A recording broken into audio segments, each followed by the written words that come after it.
Skiing के दौरान एक हादसे में 19 साल के मारियुस के पैर बेकार हो गए। उनकी कमर के नीचे के हिस्से में लकवा मार गया, लेकिन वो अब भी उम्मीद से भरे हैं और कहते हैं कि वे एक दिन अपने पैरों पर खड़े हो जाएंगे। मैं खुश हूँ क्योंकि मैं फिर खड़ा हो सकता हूँ। मैं फिर से चल सकता हूँ, आसपास घूम सकता हूँ। मुझे उम्मीद है कि आखिरकार कुछ अनुभूति और ताकत मेरे दोनों पैरों में आएगी। लकवे से पीड़ित मारियुस और उन जैसे दूसरे मरीजों की मदद कर रहा है एक्सोस्केलेटन।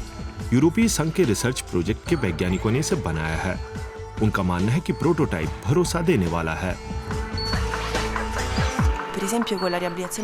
पारंपरिक इलाज में ये मरीज बिना मदद के इन समानांतर डंडों के साथ नहीं चल सकेंगे। चलने की अनुभूति हासिल करना उनके लिए असंभव है। यह एक्सोस्केलेटन इन मरीजों को प्राकृतिक और शारीरिक रूप से गतिशील होने में मदद करता है। एक्सोस्केलेटन मरीजों को अपनी कूल्हों को चलाने में मदद करता है और कूल्हों का चलना इलाज के पारंपरिक तरीकों में सबसे अहम है। मनोवैज्ञानिक नजरिए से देखें तो उन मरीजों का फिर से चलना सबसे जरूरी है। उनके लिए व्हील चेयर छूटना बहुत बड़ा फर्क लाएगा। वो एक वयस्क की नजर से दुनिया को देख सकेंगे। इसके साथ ही वो फिर खड़े हो सकेंगे और किसी से नजर मिला सकेंगे।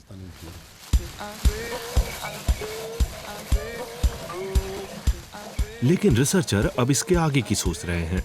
उनका सपना है कि लकवे के मरीजों को फिर से चलने में सक्षम बनाना।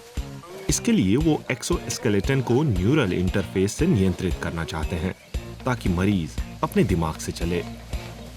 प्रोटोटाइप सिस्टम को माइंड वॉकर कहा जाता है। इस प्रोजेक्ट में शामिल वैज्ञानिकों को उम्मीद है कि वे एक दिन हर तरह की चुनौतियों से पार पालेंगे। आदर्श रूप में हम ऐसे सिस्टम बनाना चाहते हैं जो मरीजों के दिमाग से संकेत पकड़कर एक्सोस्केलेटन को नियंत्रित कर सके। अब तक हम ऐसा कई वजहों से नहीं कर पाए हैं। पहली बाधा तो है खोपड़ी।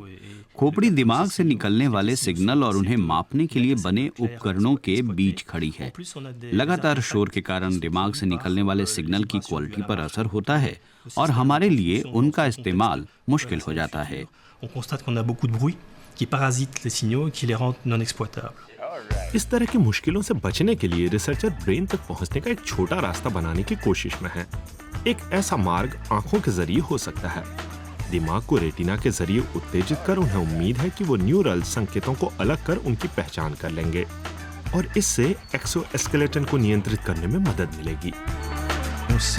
हम रेटिना से टकराने वाले सिग्नलों की तरंगों की लंबाई जानते हैं। दिमाग इन सिग्नलों पर मिलती जुलती लंबाई वाली तरंग पैदा कर जवाब देता है। चूंकि हम जानते हैं कि वास्तव में कौन सी तरंग भेजी गई थी, तो हम दिमाग से निकली जवाबी तरंगों को छांट सकते हैं और यही वो दिमाग की तरंगें होंगी जो आखिरकार एक्सोस्केलेटन पर नियंत्रण में इस्तेमाल होंगी।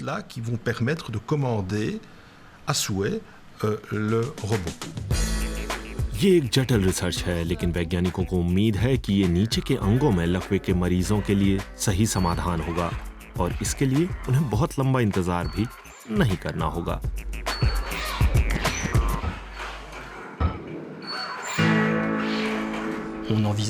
बहुत जल्दी हुआ तो अगले 4-5 सालों में हम इस तरह के सिस्टम के बाजार में उतरने की उम्मीद कर रहे हैं। लेकिन इसके पहले हमें इस पूरे सिस्टम को मजबूत, इस्तेमाल में आसान और साथ ही सस्ते में भी बनाना होगा।